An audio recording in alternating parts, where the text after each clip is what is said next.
Okay, so let's continue our mole concept. Last time we studied some mole concept related to mass, like how if you are getting the number of particles or mass with the help of molar mass, how we can find the number of moles. Now we will talk about volumes. Before jumping directly to volumes, I just wanted to highlight one important thing which volume can give but mass cannot. Like volumes की ऐसी क्या खास बात है जो मास हमें दे नहीं सकता। तो उसके लिए हम एक लॉ देखेंगे जो आपकी किताब में लॉ ऑफ डेफिनेट प्रोपोर्शन या कहीं पे कांस्टेंट प्रोपोर्शन भी लिखा गया है।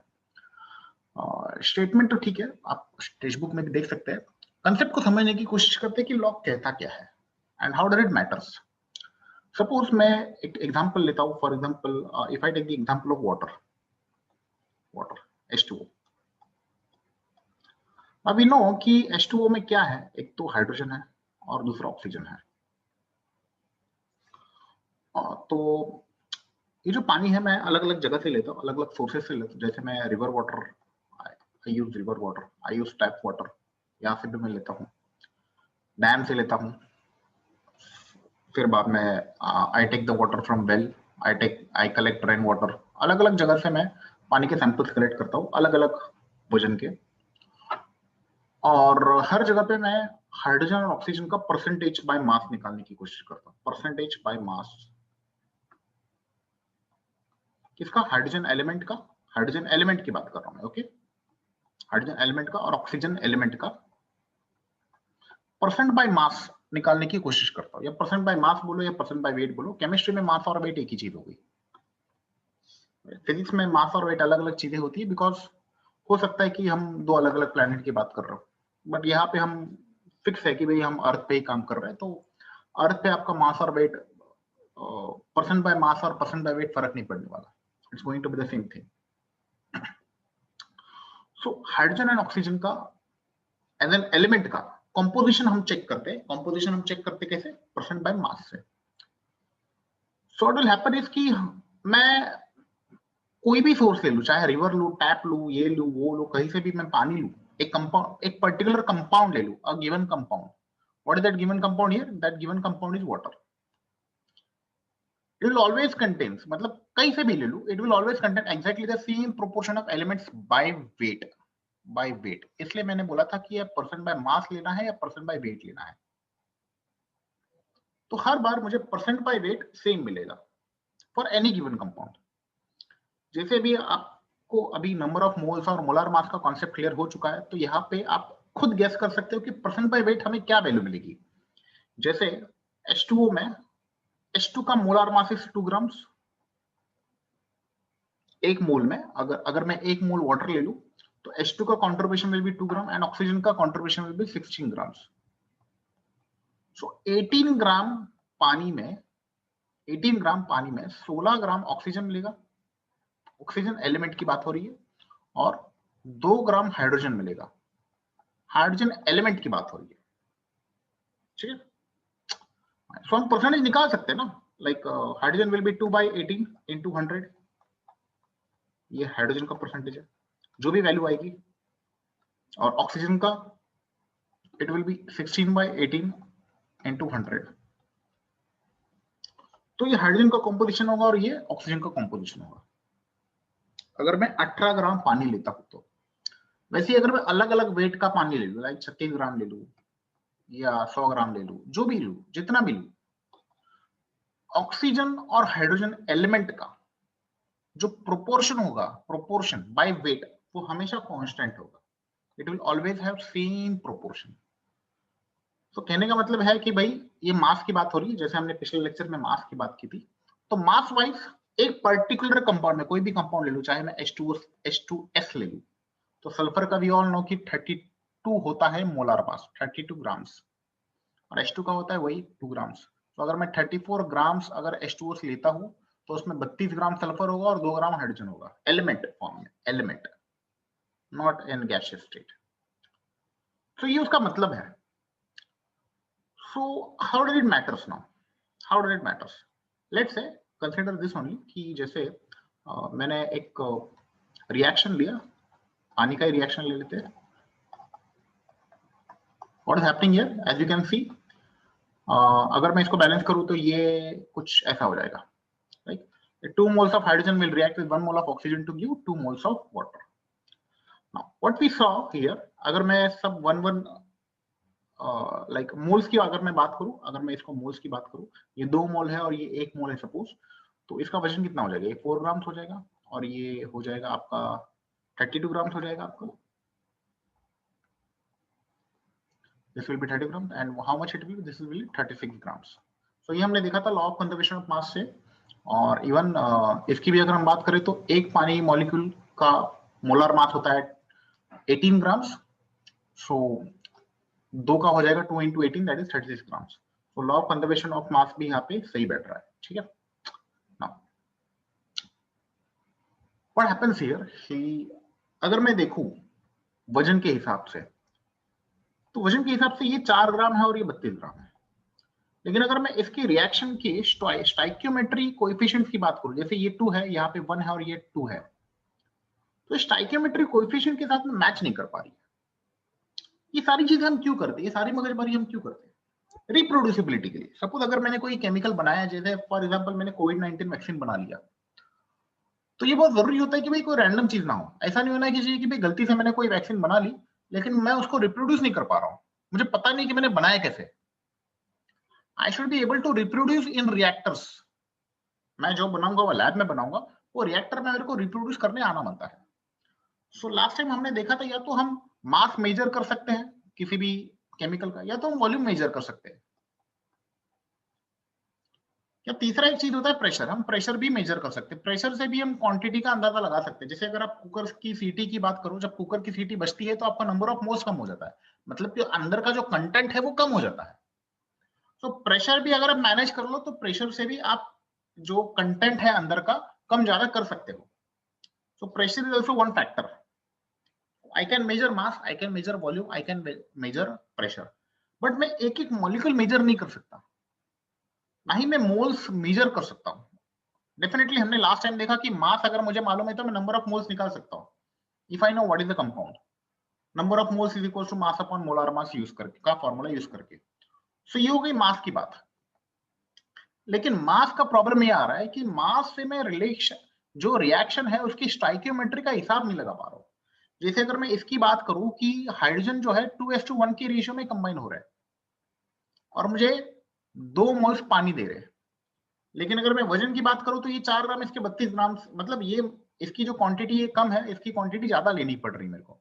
तो इसका और स्टाइकियोमेट्रिक कोएफिशिएंट का कोई तालमेल नहीं बैठ रहा। अंडरस्टूड? सो मुझे कुछ ऐसी चीज चाहिए थी जो स्टाइकियोमेट्रिक कोएफिशिएंट के साथ हैंड इन हैंड जाए। सो इन दिस केस हम वॉल्यूम यूज करते हैं, लेकिन वॉल्यूम का एक लिमिटेशन है कि ये सिर्फ हम गैस पे यूज कर सकते हैं, volume gas.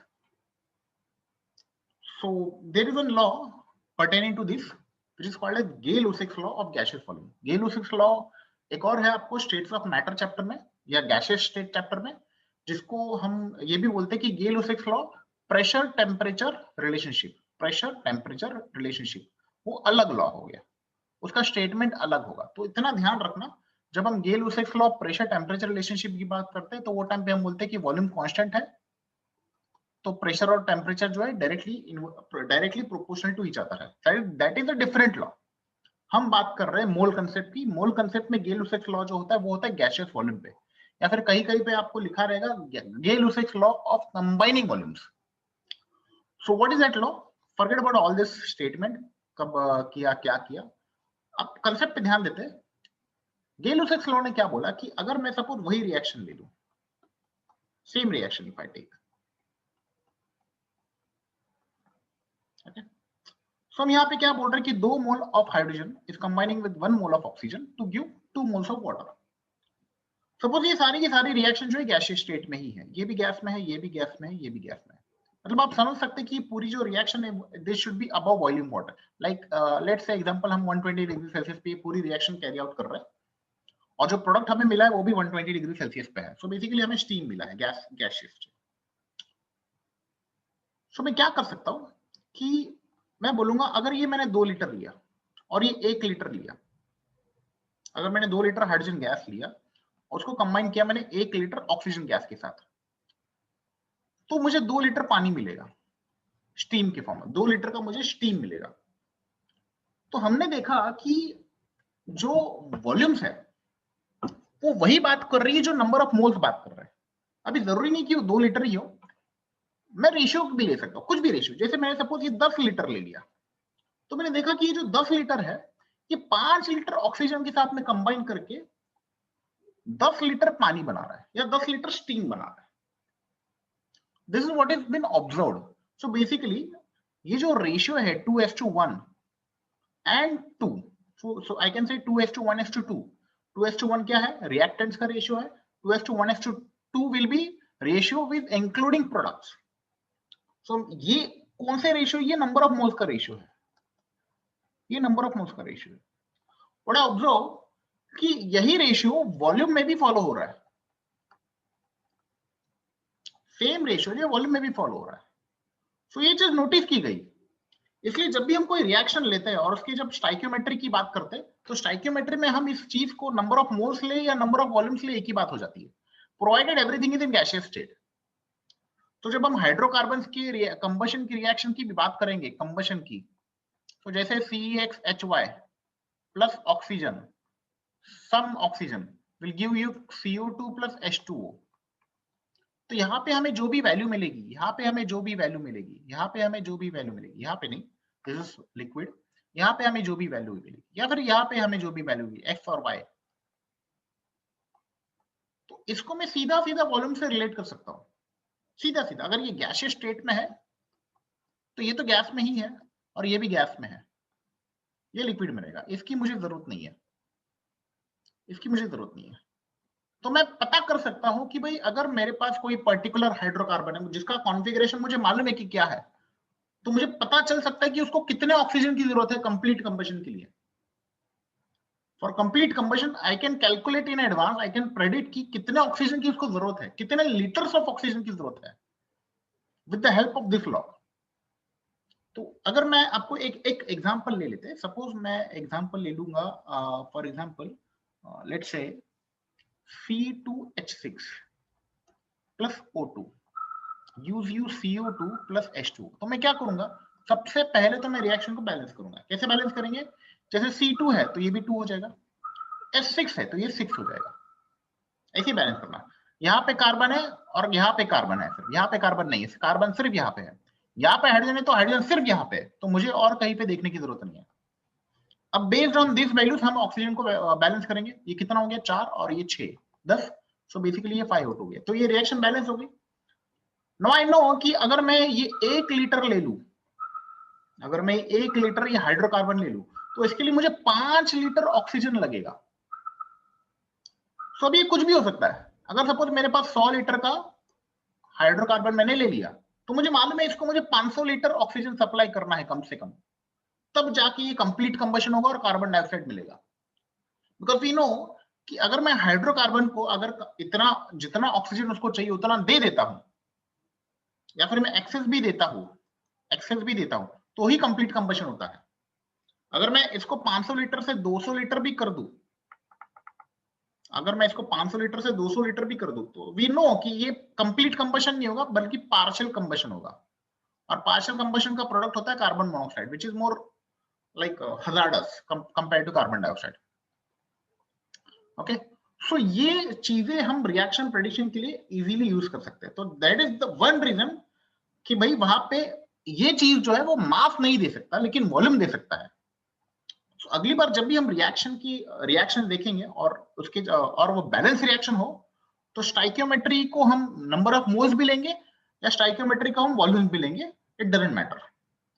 Now based on the same concept, based on same concept, there is one law which is called as Avogadro's law। किताब में एक जगह पे इसको Avogadro's hypothesis भी लिखा है। What is Avogadro's law? Don't go by statement, try to understand the concept। Statement आप बाद में टेक्स्ट बुक में पढ़ लेना। बेसिकली Avogadro's law बोलता क्या है? जैसे मान लो कि मेरे पास नाइट्रोजन गैस है, नाइट्रोजन गैस है और ये मैंने लिया 2 लीटर्स, 2 लीटर्स। मैंने ऑक्सीजन गैस लिया, ऑक्सीजन गैस लिया, ये मैंने लिया सपोज 10 लीटर, और मैंने एक हाइड्रोजन गैस लिया, आई टुक हाइड्रोजन गैस, ये लिया मैंने 100 लीटर। ठीक है, अब ये तीनों अलग अलग गैस है जिनकी मोलर मास अलग अलग है और इनकी वॉल्यूम भी अलग अलग है, लेकिन बेस्ड ऑन दिस वॉल्यूम मैं इनके नंबर ऑफ मोल्स का अंदाजा लगा सकता हूं। जैसे फॉर एग्जांपल अगर कोई मुझे बोल दे कि ये एक्स मोल्स है, आई डोंट नो कितना मोल्स है, सपोज ये एक्स मोल्स है, तो मैं बता सकता हूं कि ये 5x मोल्स है, कॉन्फिडेंटली मैं बोल सकता हूं कि ये 5x मोल्स है, और ये 50x मोल्स है। कैसे? वॉल्यूम का जो रेशियो होगा वही नंबर ऑफ मोल्स का रेशियो होगा, वॉल्यूम का जो रेशियो होगा वही नंबर ऑफ मोल्स का रेशियो होगा। सो बेसिकली मैं क्या बोल रहा हूं कि वॉल्यूम जो है it is directly proportional to number of moles, लेकिन इसकी एक कंडीशन है, क्या? It should be at same temperature and same pressure. मतलब वही बात जो मैंने गेल-लुसिक्स लॉ में कही थी कि भाई ये जो भी हम देख रहे हैं, जो भी रिएक्टेंट्स और प्रोडक्ट्स के बारे में जो पता कर रहे हैं, जैसे कि हमने बोला कि ये 1 लीटर इसके 5 लीटर के साथ में मिक्स करेगा या रिएक्ट करेगा, तो ये तभी हम बोल सकते हैं जब ये दोनों के दोनों सेम टेम्परेचर और सेम प्रेशर पे हो, और ये रिएक्शन के बाद में जो कार्बन डाइऑक्साइड बनेगा दैट विल बी 2 लीटर्स। तो ये जो कार्बन डाइऑक्साइड है ये 2 लीटर्स हम तभी बोलेंगे जब कार्बन डाइऑक्साइड का भी मेजरमेंट हम उसी कंडीशन में ले रहे हैं जिस कंडीशन में हमने रिएक्टेंट्स और प्रोडक्ट्स का लिया। मैं एसटीपी की बात नहीं कर रहा हूं, मैं बात कर रहा हूं सेम टेम्परेचर और सेम प्रेशर की, मतलब सेम कंडीशंस पे। आई एम सेइंग कि सेम कंडीशंस पे ये मेजरमेंट होनी चाहिए। ऐसा नहीं होना चाहिए कि ये 10 डिग्री में मेजर किया और ये 50 डिग्री में मेजर किया। अगर ये हम 10 डिग्री में मेजर कर रहे हैं तो ये भी 10 डिग्री पे मेजर करो, अगर ये 100 डिग्री पे मेजर हो रहा है तो ये भी 100 डिग्री पे मेजर करो, जो भी है सेम कंडीशन में रखो। सेम थिंग एवोगाड्रोस लॉ में लागू होगी। भाई अगर मैं ये N2O2 और H2 गैस का कंपैरिजन कर रहा हूं, उसके वॉल्यूम और उसके नंबर ऑफ मोल्स का, तो ये तीनों की तीनों सेम टेम्परेचर और सेम प्रेशर पे होनी चाहिए, सेम टेम्परेचर और सेम प्रेशर पे होनी चाहिए, मतलब सेम कंडीशन पे होनी चाहिए बेसिकली। तो तभी मैं बोल सकता हूँ कि हाँ भाई अगर ये 2 लीटर है और x मोल्स है, तो दूसरा कोई तो गैस 10 लीटर अगर मैं लेता हूं तो 5x मोल्स होगा। या फिर अगर मैं कोई तीसरा गैस लेता हूं, सपोज मैंने क्लोरीन गैस ही ले लिया, वो भी मैंने 2 लीटर लिया, तो मैं बोल सकता हूँ कि ये भी x मोल्स ही है, ये भी x मोल्स ही रहेगा। ये अगर मैं सपोज कोई और गैस लेता हूं, जैसे फॉर एग्जांपल अगर मैं फॉस्फाइन PH3 गैस लेता हूं, PH3 गैस लेता हूं, वो भी मैं लेता हूं 10 लीटर, तो मैं बोल सकता हूं कि हाँ भाई ये 5x मोल्स होंगे, ये 5x मोल्स होंगे। सो बात हो रही है, ये याद रखना ये गैसियस स्टेट पे ही लागू होने वाली है, ये वॉल्यूम की जो भी कंसेप्ट है ये गैसियस स्टेट पे ही लगाना। यहाँ पे जैसे हमने देखा कि कंबशन प्रोडक्ट में पानी भी बन रहा है, ये मोस्टली लिक्विड ही होता है नॉर्मल टेम्परेचर प्रेशर पे। It will be gaseous state और steam only above 100 degree Celsius. तो अगर रिएक्शन में दिया नहीं है टेम्परेचर और प्रेशर अबव 100 डिग्री सेल्सियस है या क्या है या कुछ नहीं दिया है, तो आप इसको लिक्विड ही पकड़ना, इसको आप गैसियस स्टेट मत पकड़ना until and unless it is not given. Okay, so fine. So ये थी कुछ बेसिक्स चीजें वॉल्यूम और लॉ की, like law of definite proportion हमने देखा, गेल-लुसिक्स लॉ हमने देखा और एवोगाड्रोस लॉ हमने देखा। okay? तो अब बात करते हैं फॉर्मूलाज की। Let's talk about formulas. Okay, so हमने क्या देखा कि V is directly proportional to N। मतलब क्या कि अगर मैं एक पर्टिकुलर मोल्स लेता हूं, सपोज मैंने 1 मोल लिया, सपोज गैस का कोई 1 मोल, 1 मोल्स ऑफ पर्टिकुलर गैस मैंने लिया, तो एक उसकी एक फिक्स वॉल्यूम होगी, उसकी एक फिक्स वॉल्यूम होगी। ये कोई भी गैस होने दो, 1 moles of gas, any gas, O2 लू, H2 लू, Cl2 लू, कुछ भी लू, उसकी जो वॉल्यूम होगी वो फिक्स होगी। तो हमने क्या किया कि हमने देखा इनको, पहले हम सारे 1 मोल ऑफ गैस लिए, अलग अलग टाइप की गैस लिए, उनको हमने एसटीपी पे, स्टैंडर्ड टेम्परेचर प्रेशर पे, या कहीं कहीं पे एनटीपी भी बोलते हैं, नॉर्मल टेम्परेचर एंड प्रेशर, एक ही बात है। हमने वॉल्यूम चेक किया कि इसका वॉल्यूम क्या है। तो आपको पता है कि कोई भी चीज में 1 मोल लेता हूं तो उसको मैं बोल सकता, और 1 मोल का अगर मैं कोई पैरामीटर चेक कर लूं तो उसका मैं बोलूंगा मोलार प्रॉपर्टी। जब मैं 1 मोल ऑफ सब्सटेंस की कोई भी प्रॉपर्टी चेक करता हूं तो that will be termed as molar property. ये किताब में लिखा नहीं, ये मैं बोल रहा हूं अपनी तरफ से। Why I am saying this, understand. अगर मैं 1 मोल ऑफ गैस का वॉल्यूम चेक कर रहा हूं तो मैं बोलूंगा मोलर वॉल्यूम। प्रॉपर्टी की जगह पे और प्रॉपर्टी का नाम डाल देना। आगे जाके आप देखोगे कि 1 मोल ऑफ गैस की अलग अलग प्रॉपर्टी आप देखोगे, जैसे मोलर एंट्रोपी, मोलर ये, मोलर वो, मोलर कॉन्सेंट्रेशन, बहुत सारी चीजें आप देखोगे। सो मोलर के आगे वो प्रॉपर्टी का नाम डाल देना। सो यहाँ पे हम बात कर रहे हैं मोलर वॉल्यूम की। मतलब क्या कि 1 mole of gas occupies how much volume, 1 mole of gas occupies how much volume, that is called molar volume। तो ये मोलर वॉल्यूम अगर मैं चेक करूं एट एसटीपी और एनटीपी, तो हमने देखा कि 22.414 लीटर्स हुआ। इट इज ऑक्यूपाइंग 22.414 लीटर्स, और 22.4 पकड़ लो, थोड़ा इजी पड़ेगा, 22.4 लीटर्स। ठीक है, अभी इसमें एक छोटी सी गड़बड़ है जो आपके एनसीईआरटी में लिखी हुई है। उस मैं आपके साथ अभी एनसीईआरटी का बुक शेयर करूंगा और पीडीएफ आपको दिखाऊंगा कि एग्जैक्टली आपको क्या नोटिस करना है। इसकी नोट बना के रखना, बहुत ही स्पेशल नोट है, ध्यान से देखना। Okay, if you can see this, if you can see this, यहां पे एक ओके बोल्ड लेटर में कुछ लिखा हुआ है, something is written in bold letter. इसमें हमें क्या नोटिस करना है कि जैसे स्टैंडर्ड टेम्परेचर और प्रेशर क्या है, what is standard temperature pressure means 273 kelvin और 273.15 केल्विन टू बी प्रिसाइज, और प्रेशर कितना दिया है 1 बार, प्रेशर दिया 1 बार। सो एसटीपी की कंडीशन क्या हुई, what is the condition of STP, let me change the colour. Okay, what is the condition of STP,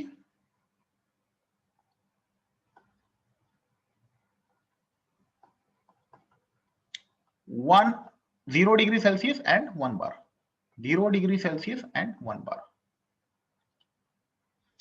तो जब मैं ये कंडीशन, ये वैल्यूज के हिसाब से जब मैं मोलर वॉल्यूम कैलकुलेट करने की कोशिश करता हूं तो मुझे मिलता है 22.71098।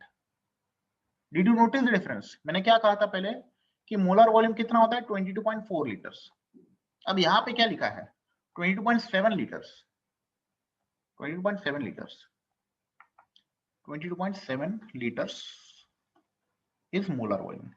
तो ये फर्क क्यों है? What is the, why the difference? Generally हम कैलकुलेशन के लिए हमेशा 22.41 लीटर से लेते हैं, लेकिन एनसीईआरटी ने स्पेसिफाई किया है, लिखा है कि भाई 22.7 लीटर्स है, जो एसटीपी में मोलर वॉल्यूम जो है वो 22.7 लीटर्स है।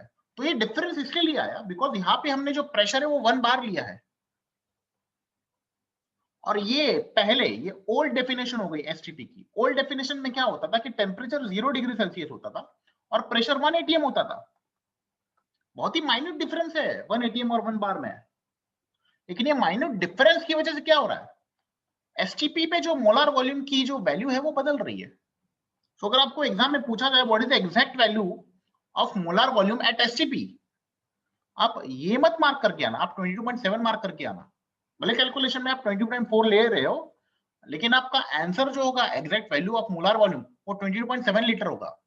क्यों? क्योंकि भाई एनसीईआरटी में लिखा है, एनसीईआरटी खुद बोल रही है कि 22.7 litres is the standard molar volume, और rather I should say molar volume at STP। Understood? So क्या हो रहा है कि बेसिकली 1 एटीएम जो होता है, 1 एटीएम जो होता है वो होता है 1.013 बार। तो इन दिस केस मेरा जो प्रेशर है वो थोड़ा सा ज्यादा है, थोड़ा सा ज्यादा है, पॉइंट आप देख सकते हो 0.0 में है, 0.0 से थोड़ा सा ज्यादा है। लेकिन अगर मैं इसकी बात करूं तो थोड़ा सा कम हो गया प्रेशर, बाकी सब सेम है, सिर्फ प्रेशर थोड़ा सा कम हो गया है। अगर प्रेशर थोड़ा सा कम हो गया तो डेफिनेटली वॉल्यूम थोड़ा सा बढ़ेगा।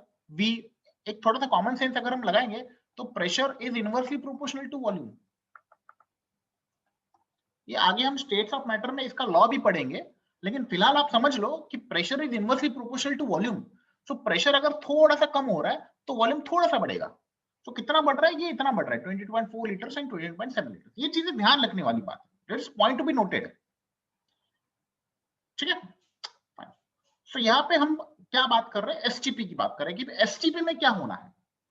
तो इसके बेसिस पे न्यूमेरिकल्स हम अगले वीडियोस में सॉल्व करेंगे। फिलहाल हम आगे बढ़ते हैं।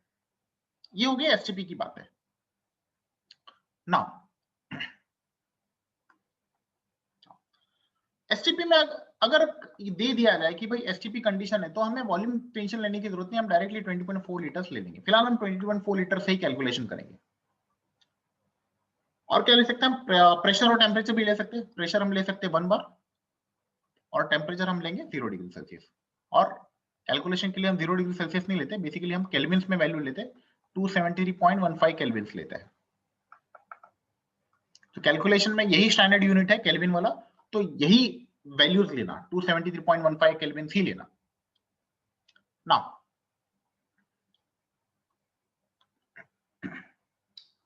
ओके, सो अगला टॉपिक, इसी में हम अगले कुछ और बात करेंगे।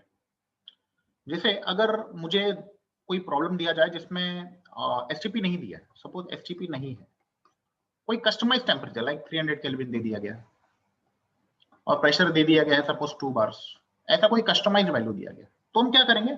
ऐसे केस में हम आइडियल गैस इक्वेशन लेंगे। इसको बोलते हैं आइडियल गैस इक्वेशन। ये आपने कई बार देखा भी होगा, ideal gas equation. What is ideal gas equation? ये तो आपको पता है, ये प्रेशर हो गया, ये वॉल्यूम हो गया, ये प्रेशर हो गया और ये वॉल्यूम हो गया। What is this? This number of moles, this is number of moles. What is T? T is temperature, कोई बड़ी बात नहीं है। Important is are. आर क्या है? R is universal gas constant. जिन लोगों ने इसके ऊपर प्रॉब्लम सॉल्व किए हैं उनको मैं बताना चाहूं कि यूनिवर्सल गैस कांस्टेंट की वैल्यूज अज्यूम मत करना, अज्यूम मत करना। पहले देखना कि क्वेश्चन में आर की वैल्यू दी है कि नहीं दी है। ये सबसे इंपॉर्टेंट बात है। काफी लोगों को मैंने देखा है कि आर की वैल्यू क्वेश्चन में दी रहती है, लेकिन हम इग्नोर करते हैं क्योंकि आर की वैल्यू हमें ऐसा लगता है कि हमें पता है। ऐसा नहीं है, जनरली आर की वैल्यू क्वेश्चन में दी रहती है, भले 8.3 तो 8.3 जो भी है वो दी रहती है। लेकिन इसमें भी वही गड़बड़ है जो हमने देखी थी कि थोड़ी देर पहले वॉल्यूम में गड़बड़ हुई थी, मोलर वॉल्यूम में गड़बड़ हुई थी। तो वो भी हम देखेंगे कि आर की वैल्यू लेनी कैसे है। अगर जिन लोगों को कंफ्यूजन रहता है कि आर की वैल्यू क्या लेनी है, किस सिचुएशन में क्या लेनी है, उनको मैं बताना चाहूंगा कि आर की वैल्यू जो है, आर की वैल्यू लेते समय आपको ध्यान देना होता है कि भाई एनर्जी की क्या यूनिट है।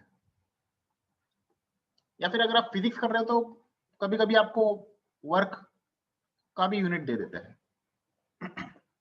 वर्क हो या एनर्जी हो, कुछ भी हो, उसकी यूनिट क्या है, दैट विल डिसाइड कि आर की वैल्यू क्या है। For example, we all know that energy का जो यूनिट है वो है जूल, जूल। तो आर की भी जो वैल्यू होगी वो जूल से रिलेटेड होगी। तो आर की वैल्यू क्या होती है जूल्स में? इट इज 8.314 जूल्स पर मोल पर केल्विन। अगर एनर्जी या वर्क जूल में दिया है तो आर की वैल्यू आप 8.314 लेना, जूल पर मोल पर केल्विन, ये जूल वाला यूनिट है। अगर आप जेई के क्वेश्चन सॉल्व कर रहे हो, कैलकुलेशन के लिए आपको कन्वीनियंस चाहिए, तो आई विल सजेस्ट कि भाई इस 8.314 को 25/3 लेके सॉल्व करें, थोड़ा इजी पड़ेगा, कैलकुलेशन में थोड़ा इजी पड़ेगा और कुछ नहीं। हो सकता है कि ये 3 किसी के साथ में कट हो जाए या 25 किसी के साथ में कट हो जाए। अभी we all know that 1 joule is 10⁻⁷ ergs. तो कभी यूनिट अगर सीजीएस यूनिट में दिया होगा, अर्ग में दिया होगा, तो क्या करेंगे? 8.314 इंटू 10⁻⁷ अर्ग पर मोल पर केल्विन। सिंपल, कोई बड़ा साइंस नहीं है, सिंपल, ये सिंपल यूनिट कन्वर्जन है। नाउ सपोज अगर यूनिट दिया है कैलोरीज में, कभी कभी हीट एनर्जी जो है कैलोरीज में दी जाती है। स्पेसिफिकली जब हम हीट एनर्जी से डील करते हैं तो उसकी यूनिट कैलोरी में होती है। तो वो टाइम पे आर की वैल्यू क्या लेंगे? 1.987। Which is approximately equal to 2, तो आप 2 लेना। इसकी यूनिट क्या होगी? वही कैलोरी पर मोल पर केल्विन। कोई रॉकेट साइंस नहीं है, कोई बड़ी बात नहीं है, इट्स सिंपल, कैलोरीज पर मोल पर केल्विन। ठीक है, तो यहां तक तो गाड़ी ठीक है। अगर मैं सपोज ये तो हो गई एनर्जी वर्क की बात। कभी कभी प्रेशर एंड वॉल्यूम इसकी बात होती है। वॉल्यूम को तो अभी छोड़ दो, ये तो समझो लीटर्स में ही होगा, लीटर टू मीटर या सेंटीमीटर आप कन्वर्जन कर लोगे, मीटर क्यूब या सेंटीमीटर क्यूब है। बात कर रहा हूं मैं प्रेशर की। यहां पे हमने क्या देखा था कि प्रेशर जो है उसकी स्टैंडर्ड जो है यूनिट क्या होती है? बार होती है।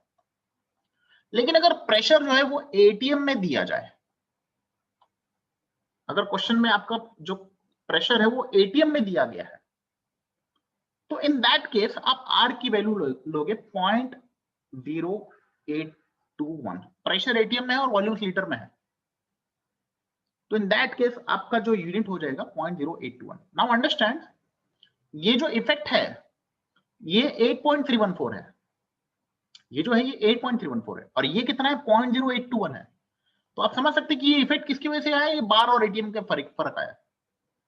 तो जैसे अगर मैं प्रेशर यहां पे बार में ले लू, प्रेशर यहां पे बार पे ले लू, बार लीटर्स, तो we know that it should be 0.0831, it should be 0.0831। So R की यूनिट क्या लेनी है उसके हिसाब से डिसाइड होगा कि आर की वैल्यू क्या लेनी है। ठीक है, आर की यूनिट क्या लेनी है उसके हिसाब से डिसाइड होगा कि आर की वैल्यू क्या लेनी है। सो अगर आपको लगता है कि ये थोड़ा सा कंफ्यूजिंग है, सो मैं बता दूं कि ये मोस्टली आप थर्मोडायनेमिक्स में यूज करोगे, ये मोस्टली आप थर्मोडायनेमिक्स में यूज करोगे, और ये जो है ये आप मोस्टली आप यहाँ पे यूज करोगे कि बिकॉज मोस्टली एटीएम लीटर्स में ही आप स्टेट्स ऑफ मैटर, आप गैसियस स्टेट वाला जो क्वेश्चन है, या फिर आप फिजिक्स में काइनेटिक थियरी आप करोगे, केटीजी करके है काइनेटिक थियरी ऑफ गैसेस, ये चैप्टर जब आप करोगे तो मोस्टली आप प्रेशर को एटीएम में और वॉल्यूम को लीटर में लोगे, तो वो टाइम पे मोस्टली आप 0.0821 यूज करते हो। कभी कभी ऐसा होता है कि जूल की बात होती है, कभी कभार, तो जब भी आपको एनर्जी जूल में दिख जाए, आपको जूल वर्ड दिख जाए और आपको आर की वैल्यू लेनी है, तो आप 8.314 ले सकते हो। लेकिन ध्यान देना कि सारे के सारे जो यूनिट्स है वो स्टैंडर्ड ऐसा यूनिट्स होने चाहिए, इट शुड बी ऐसा यूनिट्स। तो आर की जो ये वैल्यू है ये ऐसा यूनिट्स की वैल्यू है, और ये सीजीएस की वैल्यू है। So everything should be CGS, everything should be CGS if you are using this value 8.314 into 10⁻⁷ वाला। ठीक है, तो अगर आपको 0.0821 यूज करने की नौबत आ गई तो थोड़ा सा फ्रैक्शन में है ये नंबर, तो इसको आप डायरेक्टली आप 1/12 ले लेना, थोड़ा कैलकुलेशन में आसानी पड़ेगी। कैलकुलेशन के कन्वीनियंस के लिए आप इसको 1/12 ले सकते हो। जैसे आपने इसको अप्रोक्सीमेटली 2 लिया है, इसको आपने अप्रोक्सीमेटली 25/3 लिया है, वैसे इसको आप अप्रोक्सीमेटली 1/12 लेके क्वेश्चन को सॉल्व कर सकते हो if you are solving JEE questions. ये मैं बोर्ड्स के लिए रिकमेंड नहीं करूंगा, ये सिर्फ मैं जेई के लिए बात कर रहा हूँ। बोर्ड्स के लिए आप रिकमेंड आप यूज कर सकते हो अगर आप क्वेश्चन आंसर को वेरीफाई करना चाहते हो। Okay, so this was all about data जो आपके टेक्स्ट बुक में भी दिया हुआ है। एक बार मैं आपको एनसीईआरटी में भी दिखा देता हूँ बेसिकली एनसीईआरटी में कैसे दिया हुआ है।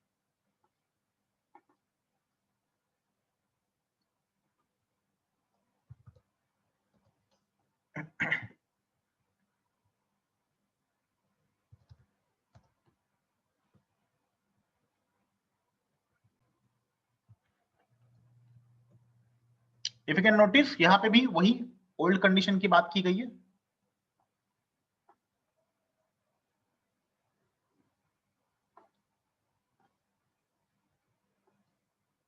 At STP conditions used earlier 0 degree Celsius and 1 atm pressure, वहां पे वैल्यू ऑफ आर क्या लिया गया? 8.20, मतलब ये बेसिकली वही बोल रहा है 0.0821 की बात हो रही है।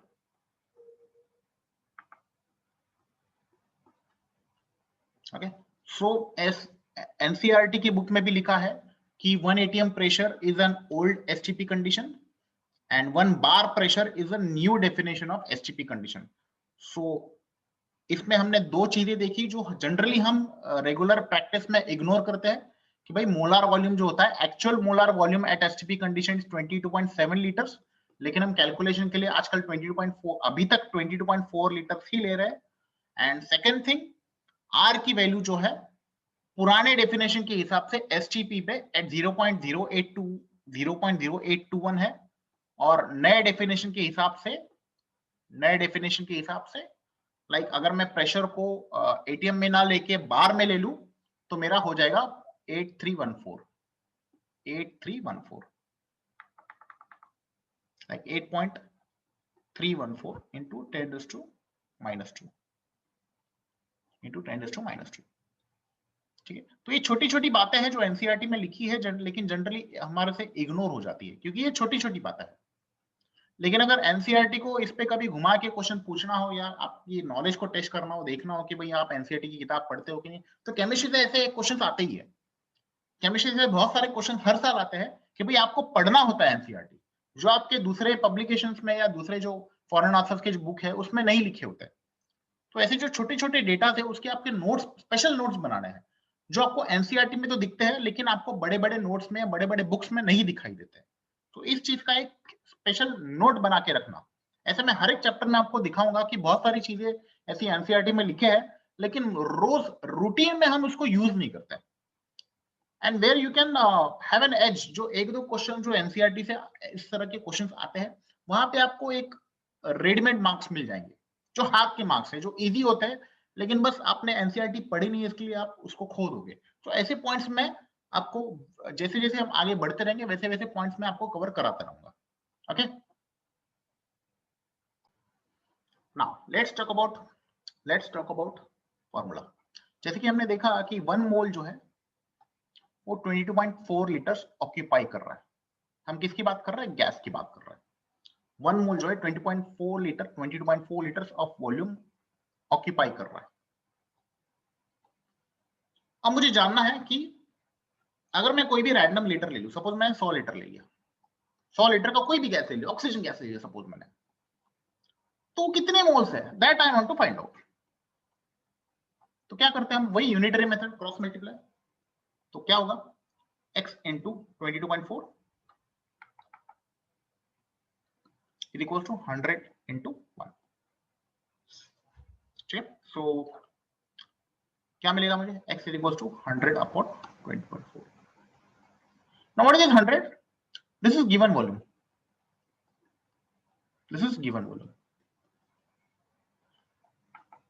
and what is this 22.4? this is molar volume।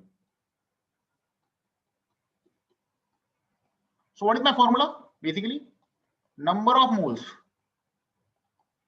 ये क्या है? number of moles है ना, number of moles is equals to given volume upon molar volume। अब ध्यान रखना, हमें जो ये मोलर वॉल्यूम मालूम है, ये एसटीपी मालूम है, we know this at STP, तो इसलिए गिवन वॉल्यूम जो होगा वो भी एसटीपी पे लेना है। तो ऐसा नहीं होना चाहिए कि भाई हम अलग अलग कंडीशन में दोनों जो भी वैल्यूज है वो अलग अलग कंडीशंस में ले रहे हैं। So it should not be like that. दोनों भी जो भी वैल्यूज है वो हमें सेम कंडीशंस में लेनी है। जनरली हमें एसटीपी की वैल्यू मालूम है 22.4 लीटर, तो इसलिए हम गिवन वॉल्यूम भी 20 लाइक एसटीपी पे ही लेंगे, तभी हम नंबर ऑफ मोल्स का सीधा सीधा आंसर दे सकते हैं। ठीक है, now let's try to do one question। एक सिंपल सा क्वेश्चन लेते हैं। Let's say 90 gram of grams, let's take oxygen gas। what mass of oxygen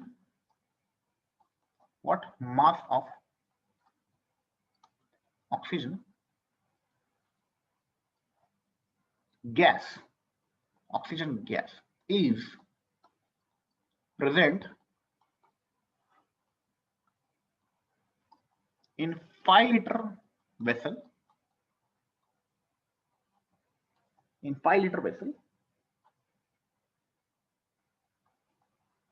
at 2 atm pressure ATM pressure and 300 Kelvin temperature. Okay, सो मास पूछा है, देखते हैं पहले क्या क्या दिया है। हमें दिया है वॉल्यूम 5 लीटर, हमें दिया है pressure 2 ATMs। So we know कि वॉल्यूम लीटर में है, प्रेशर ATM में है, तो आर की वैल्यू क्या होगी? आर की वैल्यू होगी आपकी ATM लीटर वाली वैल्यू, मतलब कि SI यूनिट वाली वैल्यू, SI यूनिट वाली वैल्यू,